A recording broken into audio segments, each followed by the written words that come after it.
Good morning, comrades. Welcome back to the channel, welcome back to the Nürburgring, and welcome to a very exciting video. The title of this video already suggests my dream mystery car unveiling, so let's just get straight to it.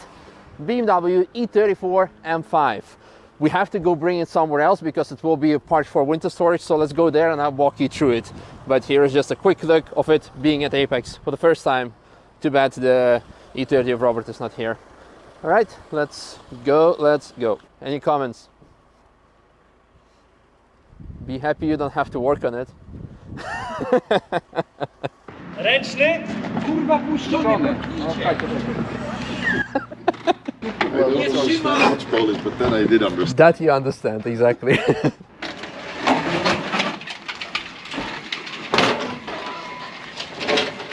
Raczej jest wysoki. Dobra, kluczyk w Nie. pozycję. Składaj Maciek, zwijamy, bo nie wyrobimy. Panowie, w poniedziałek to się będziemy dzwaniać. Dzięki. Oh, so you already approved? You want to see something? Tell me. There are some secrets Look over here. behind the paint. Do you see this 8 Yeah. in the circle or something? Oh yeah. In Yeah. different angle. Yeah, I mean Yeah, I the see light it. is you can see it. Hmm. This is funny. I wonder what the 8 is for.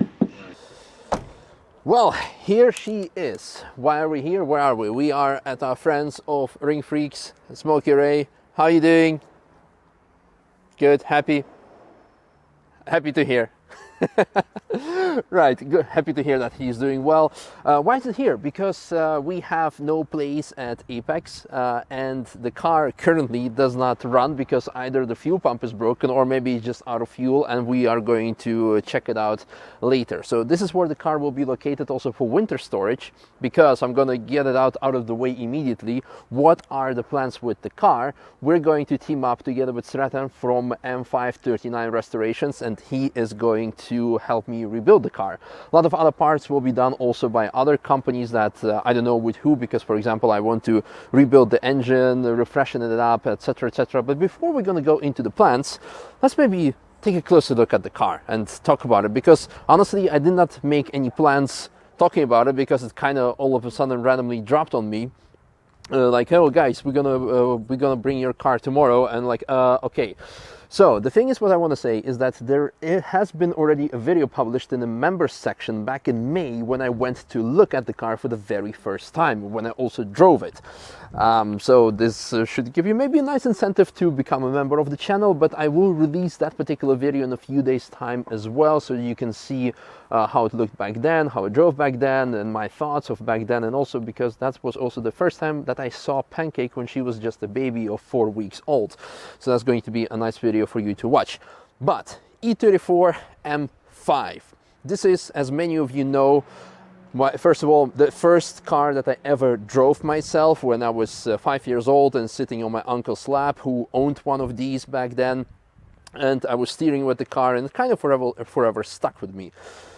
This is also a big dream car of mine, because E34, and let alone an M5, was an absolute icon back in the days in all the Slav countries, so especially Russia, because this is something what all the gangsters would be driving. You had, of course, also Georgi Tevzadze back in the days, and yeah, this was a symbol of something badass, especially when you look at the front.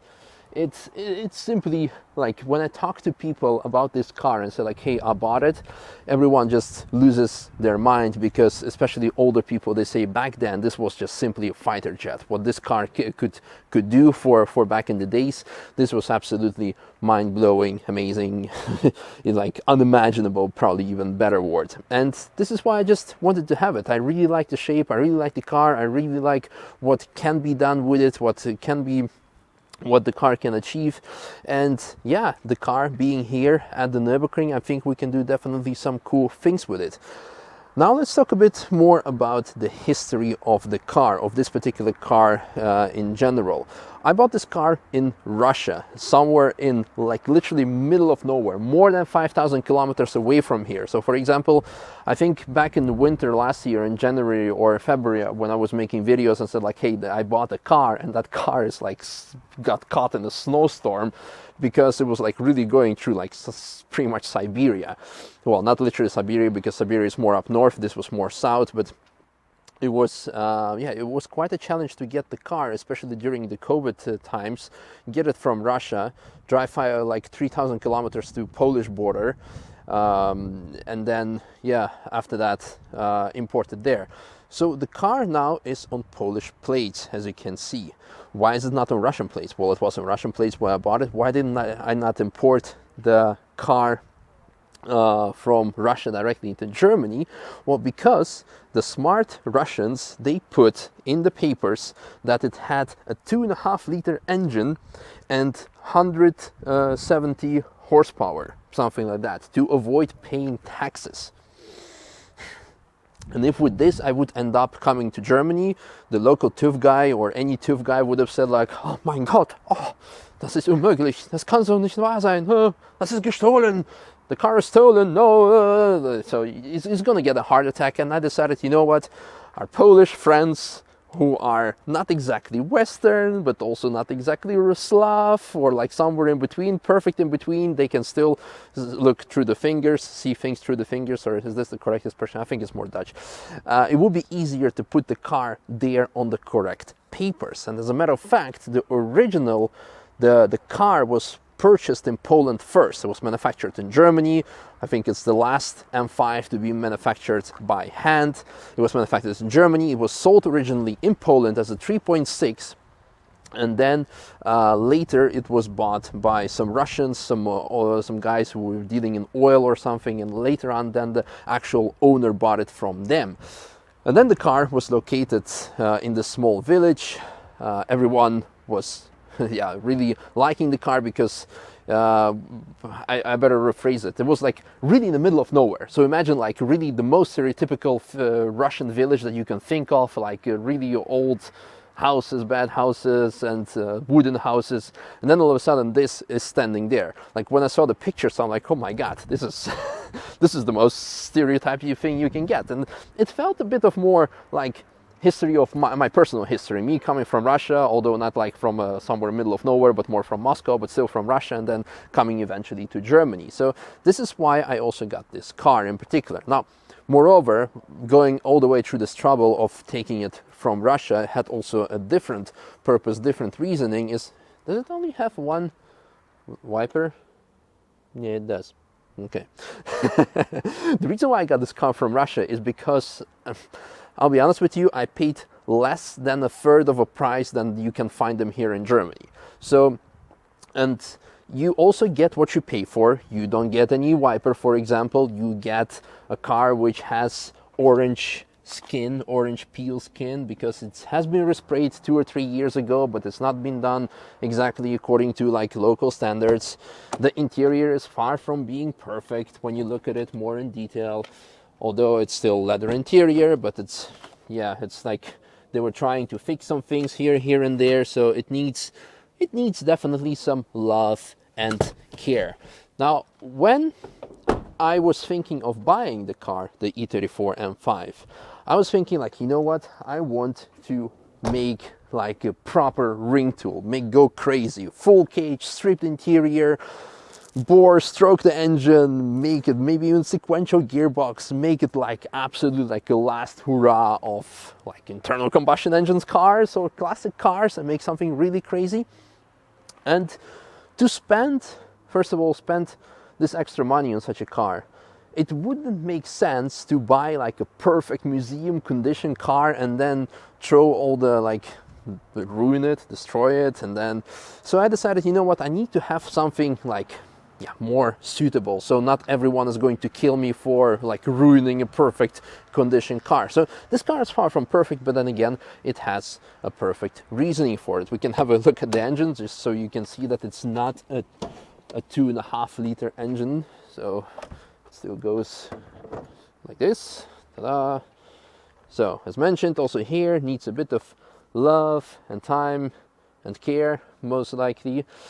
So yeah, engine, I definitely want to have it rebuilt, want to have it probably modified slightly, like different cams, mandatory carbon fiber airbox, different exhaust manifolds, different exhaust, and make it like really crispy, raw, and just like really, I would say, phenomenal. This is the idea. Now, as mentioned, the initial idea was to make it like an absolute, I'm gonna leave the bonnet open so you can take some rusty pictures. Yes, it is. As mentioned, the idea initially was to make it like an actual like crazy ring tool, but after Robert got his E30 M3 and just like using it to a bit of cruising around, doing still some laps, still some fun laps, but not necessarily extremely fast and crazy, it got me thinking, this is also something that I would want and I would really appreciate, just like enjoy the car, go out there and cruise and have it like as a, not necessarily a weekend car, but also not an everyday car, but somewhere in between, that I could be versatile, like an absolute like enjoy machine, but that you can go out on the track, you can go cruise with it, but you know what I mean. So I think this is something that I would aim for, like more of a club sport build, but with all the modern components like on such a car. Yeah, I think this is pretty much all I had to say about it. I mentioned why I got this, where I got this from, where we're going to be working on it. Oh yeah, as mentioned, Sreten from M539 Restorations is going to help me like restore the car to its great glory. And at this point, he does not have any time for it because he's working on E21, on some other projects. The earliest time that he will have to work on it will be somewhere beginning of next year. So this is why the car will just go in storage now. I have no time for it. I have no interest of touching it myself because I have two left hands. Because I only have a left hand, because right hand I use to hold the camera. Yeah, and I think it will be like more cool to see what he can do with it, and I will obviously document all the process, etc, etc. But for now, the car just goes into storage with Dream Freaks, and this is where the car will be located for for the upcoming months. By the way, Stratton is going to come over here, and we're going to put the car on the lift here so he can go through it, have a look at it, see what he can do, see what we need to outsource, what other people need to do. So it's going to come in the next couple of weeks. So there's going to be that. For now, yeah, I'm happy that the car finally made it here because, as mentioned, bought it in Russia. We got caught in a snowstorm. Then it eventually finally made to Poland. It was taking forever to put the car, to import the car because of the COVID situation. Everything was closed. It was impossible to get it.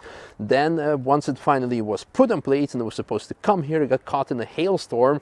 So something was, I don't know, well, they fixed it because it was done through the insurance. Maybe this is kind of not really fixed, but whatever.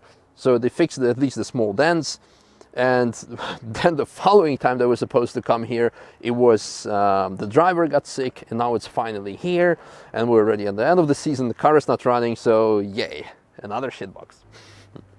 All right, I think that's all I have to say. Yeah, let me know in the comments what you think of it, if you like the plans, if you like the car, if you're excited, if you guessed it right. And yeah, we're gonna put it away, and I'm really excited. I'm happy to see it here, and I think it's going to be a really cool, timeless, classic car, especially once we're done with it. And yeah, let's see what we can make with it. I think it should be more exciting than an old diesel Golf for majority of you. I hope so. So let's bring this baby back to life. And even beyond that, let's give her a new life back in her hometown after being all over the world, well, in the middle of nowhere in Russia. Right, thanks for watching, and as mentioned, the video will be published in a couple of days' time. That was already shot like back in May, so you can see me driving and probably talk to you, also mention you why this car is going to be called Marta, Project Marta. Thanks for watching, bye!